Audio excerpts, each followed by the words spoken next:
चलो देखो बच्चों, एंथैल्पी क्या होता है कि मतलब जो भी कोई भी सिस्टम होता है, एनी सिस्टम, किसी भी सिस्टम के पास में जो भी हीट कंटेंट है, ठीक है, उसको हम क्या कहेंगे, मतलब ओवरऑल हीट कंटेंट है किसी भी सिस्टम के पास में, इस overall system of heat content इसको हम क्या कहेंगे, एंथैल्पी कहेंगे। तो at constant pressure the amount of heat present in a system और the heat content of a system overall, that net heat content is called enthalpy. इसको हम इस तरह से भी रिप्रेजेंट कर सकते हैं, लाइक वी कैन से कि एंथैल्पी होती क्या है कि टोटल किसी भी सिस्टम के पास जो टोटल इंटरनल एनर्जी है and product of pressure volume work, pressure और वॉल्यूम की वजह से जो वर्क डन उन्होंने किया है, that is called the enthalpy. तो दोनों टोटल इंटरनल एनर्जी और प्रेशर वॉल्यूम का वर्क है, दोनों का सम है, ओवरऑल क्या कहलाएगा, इंटरनल एनर्जी। ठीक है, हम इंटरनल एनर्जी को heat content of the system भी कहते हैं because it is the net energy present in the system which can be converted into heat, because this internal energy and the PV work it get converted into the heat also. That's why the heat content it is called the enthalpy. We will see the derivation also about it. We know that enthalpy, it is a state function as well as it is an extensive property that I told you.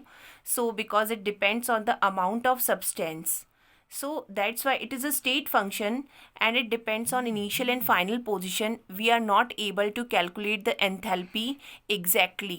एकदम exact enthalpy को हम बिल्कुल भी calculate नहीं कर सकते, इसलिए हम जनरली चेंज इन एंथैल्पी को कैलकुलेट आसानी से कर पाते हैं. So we are just using the change in enthalpy.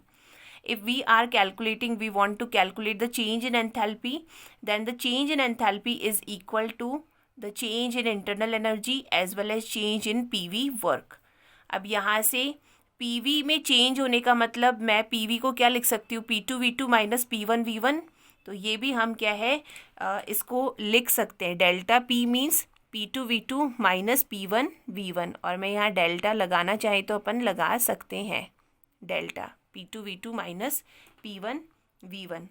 ठीक है, और फिर ओवरऑल इसकी वैल्यू आ जाएगी. If we are considering at constant pressure, अगर delta H is equals to delta U plus del PV है, तो अगर प्रेशर कांस्टेंट है तो हमारे पास रिलेशन आ जाएगी change in enthalpy is equals to delta U plus P delta V, और अगर वॉल्यूम कांस्टेंट है तो V डेल्टा P. ये हमारे पास में दो रिलेशन आ जाएंगी. एंथैल्पी के बारे में हमारे पास में बहुत ही इंपॉर्टेंट से कुछ फीचर्स हैं, लाइक एक्सटेंसिव प्रॉपर्टी है, it is a state function. अगर कोई साइक्लिक प्रोसेस है, so for a cyclic process means ये A से B तक और फिर B से पाथ है, फिर वापस से A तक आ रहा है.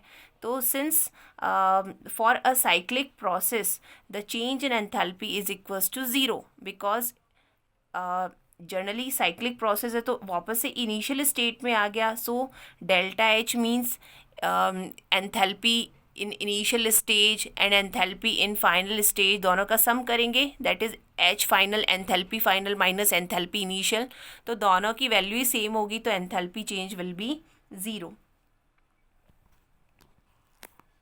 एडजस्ट नहीं हो पा रहा, वापस से करते हो.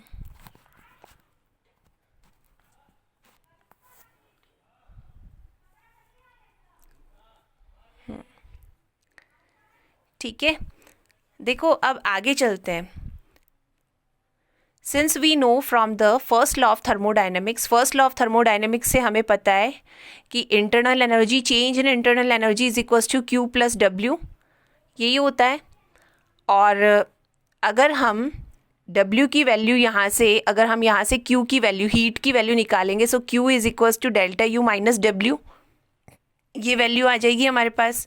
Since W is equals to P delta V, work done कितना होता है, work done is equals to minus P delta V. Already ये माइनस में है, तो मैं इस वैल्यू को अगर यहाँ रखूँगी तो it will be Q is equals to delta U plus P delta V. ये आ गई हमारे पास में.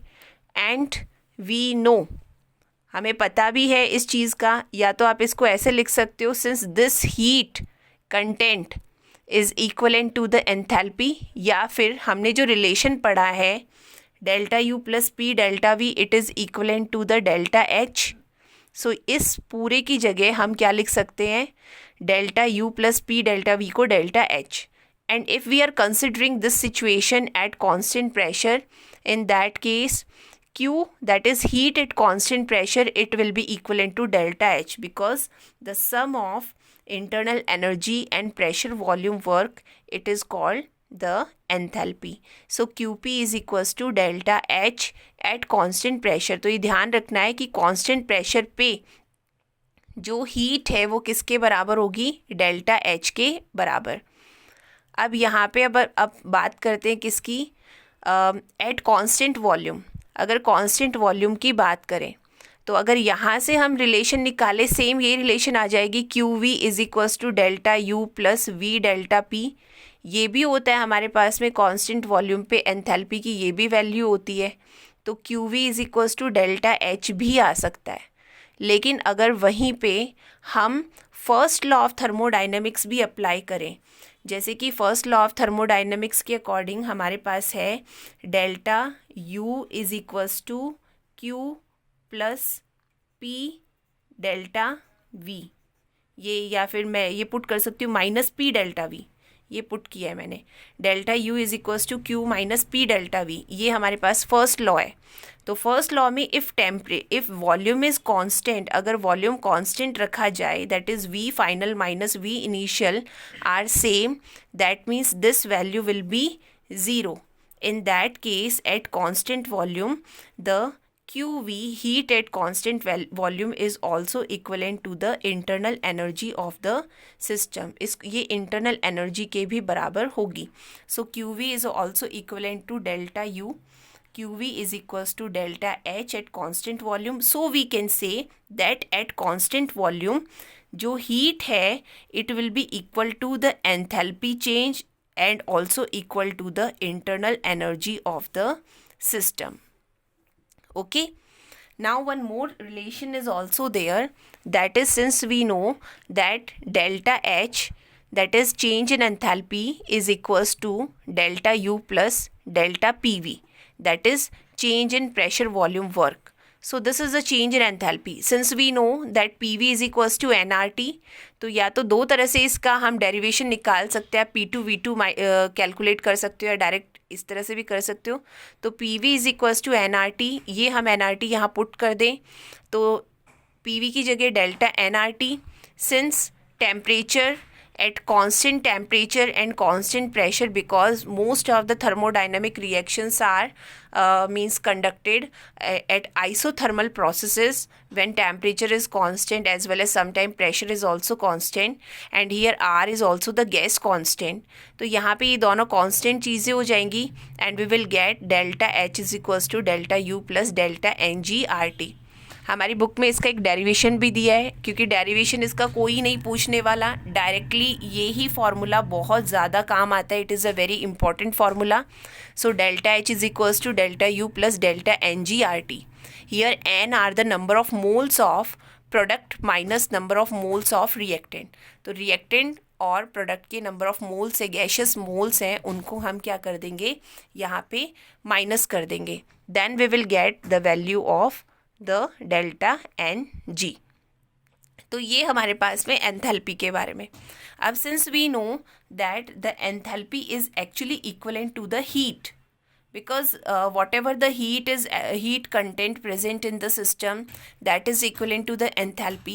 That means and enthalpy H is equivalent to the heat, and whenever the heat is absorbed by the system, then in that case we know that the value of heat will be positive. We are taking the value of Q positive. So similarly, whenever the heat is absorbed by the system, in that case the enthalpy will be positive, and in case the the heat is released by the system, the enthalpy will also be negative. So we can write that the value of delta H will be positive. When it will be positive, when heat is absorbed by the system, that means we can say that the process is endothermic. So when the process is endothermic, that is Q is positive, then delta H is also the positive value. So for endothermic, delta H will be, change in enthalpy will be positive, in which heat is absorbed from the surrounding to the system, and delta H is equals to negative when heat is released in the surrounding. So in that case, enthalpy change will also be negative, and the process is exothermic. Okay, so these two things are also given to us. So students, any problem in enthalpy? Please speak out. No problem. Okay.